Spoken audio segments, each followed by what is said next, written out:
Waalaikumsalam. Salam. Salam sejahtera buat kita semua. Tidak mengurangi rasa hormat, saya juga tidak ada materi yang seharusnya undangan untuk berbicara, tapi ini dadakan.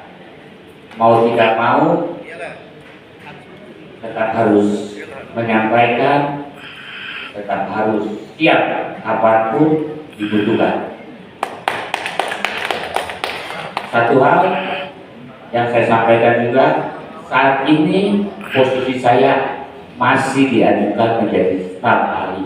Belum menjadi staf ahli, tapi masih diajukan. Nama panggilan saya biasa dipanggil di luar itu Niko 60. Ya, dan saya salah satu ketua umum tim pemenangan Prabowo Rumah Nusantara G8. Saya saat ini ingin membicara keluar dari konteks pemerintah dulu. Kenapa? Karena selama ini yang kita dengar, yang kita lihat, selalu pemerintah yang disalahkan. Sedikit-sedikit pemerintah, sedikit-sedikit pemerintah. Sekarang kita balik, dan saya mau balik itu. Apa yang sudah kita perbuat untuk pemerintah, sehingga kita bisa menyalahkan pemerintah di dalamnya. Terkadang konsep diri kita selalu sangat dimanjakan dengan kebutuhan-kebutuhan sehari-hari kita, di mana kita lupa akan kewajiban dan hak kita sebagai warga negara Indonesia yang baik. Contoh hal yang saat ini yang mau dibicarakan soal migas. Saya bertanya pada teman-teman, sebelum teman-teman bertanya kepada saya. Pertama, apakah teman-teman layak dan sudah layak membeli gas 3 kilo? Yang dimana gas 3 kilo diutamakan untuk rakyat miskin. Jadi kita harus tahu dulu konsep rakyat miskin ini seperti apa. Kenapa terjadi kelangkaan? Karena orang yang rata-rata gajinya di atas UMR masih pakai gas 3 kilo. Bahkan di rumah kita juga pakai gas 3 kilo. Yang membuat kita miskin adalah diri kita. Kenapa? Karena kita memakai harga yang sudah ditetapkan oleh pemerintah untuk khalayak miskin. Sadar enggak kita? Jadi sebelum kita menyalahkan pemerintah, introspeksi dulu diri kita. Apakah kita layak dinyatakan miskin atau tidak? Seringkali kita lupa, kebijakan pemerintah dibuat, kita yang melanggar. Contoh yang sebelumnya, BBM naik, tapi teman-teman saya rasa tetap di BBM, betul tidak? Tapi tetap demo.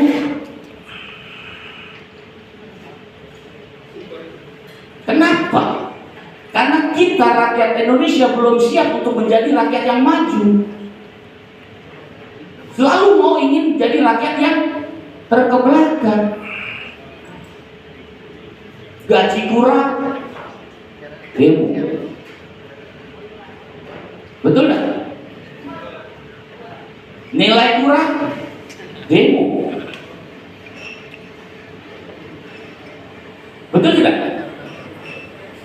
WiFi, koneksi internet kurang bagus, yang disalahin pemerintah tetap. Betul tidak? Tapi kita tidak sadar di lingkungan kita apa yang kita rusak. Contoh tadi di awal Bapak Haidar Alwi sedang berbicara. Apakah kita menyimak? Karena saya perhatikan teman-teman masih ada yang makan, masih ada yang minum, masih ada yang ngobrol satu dengan yang lain. Mana konsep budaya kita yang saling menghargai?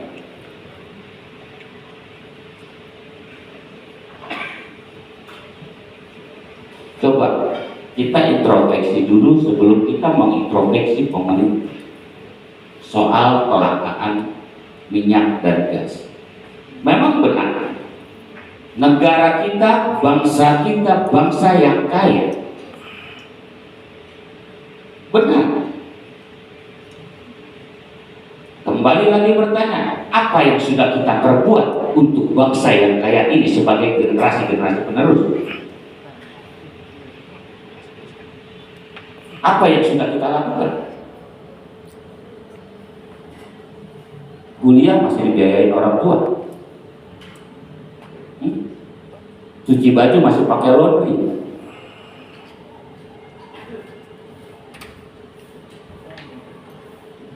Mati air berteriak.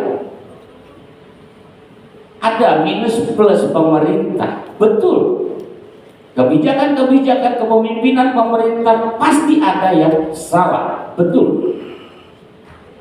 Tapi bagaimana kita mengoreksi itu, bukan menghujatnya, bukan menjasnya, tapi bagaimana kita sebagai lingkungan masyarakat yang cinta dengan bangsa ini untuk mengoreksi bersama-sama dengan hal yang positif, bukan adu domba.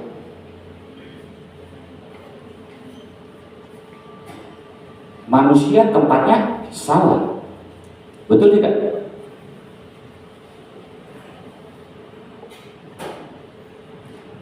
Jadi jangan sedikit-sedikit kita menyalahkan, pemerintah begini, pemerintah begitu, minyak langka, gas langka.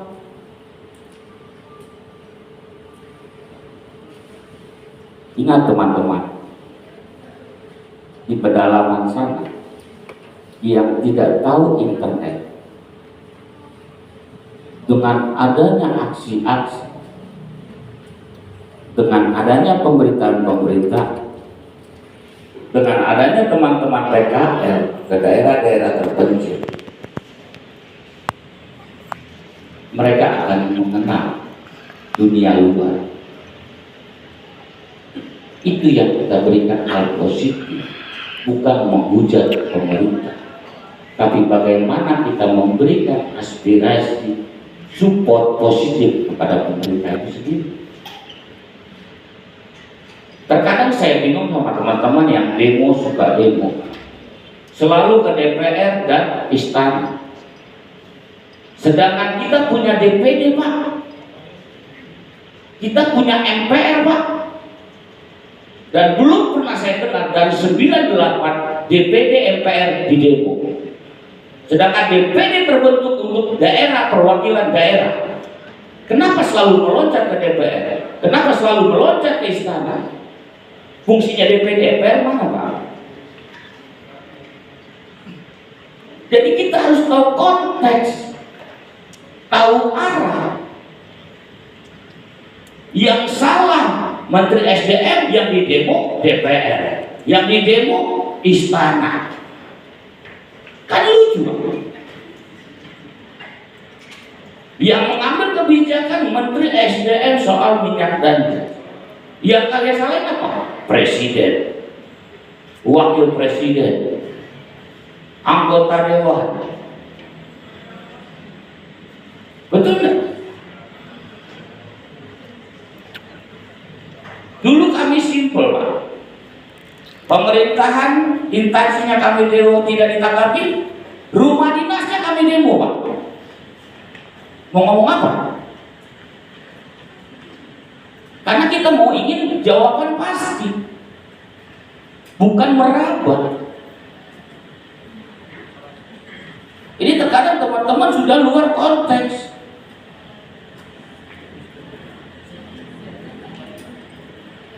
Saya tanya kembali kepada teman-teman. Ini banyak dari beberapa daerah pastinya, toh? Bukan cuma satu daerah, toh? Bagaimana fungsi kalian di otonomi daerah kalian sendiri, sehingga kalian menjadi wakil mata kaki telinga pemerintah untuk kelangkaan minyak dan gas? Apakah kalian sudah berfungsi? Apa kalian sudah terlibat?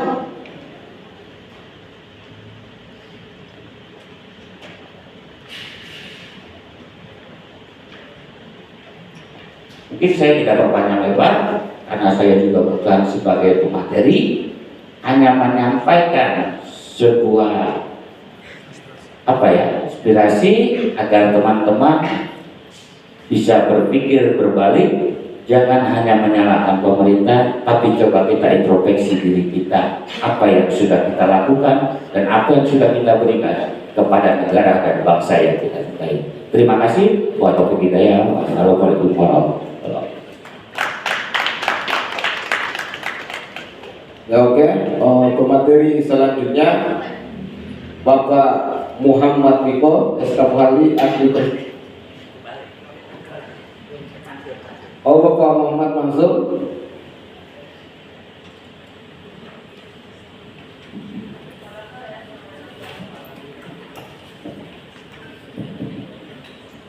Assalamualaikum warahmatullahi wabarakatuh. Waalaikumsalam warahmatullahi wabarakatuh. Bismillahirrahmanirrahim. Alhamdulillahirabbil alamin. Allahumma shalli ala sayyidina Muhammad wa ala sayyidina Muhammad. Salam sejahtera bagi kita semua. Puji syukur pada Allah Subhanahu wa taala. Salawat serta salam semoga Allah limpahkan kepada Nabi Allah Agung Muhammad sallallahu alaihi wasallam. Yang saya hormati Bang Niko ya, senior kita bersama. Sebelumnya saya minta maaf atas keterlambatan karena saya sebagai pemateri diberitahu 1:30 tadi. Saya kira besok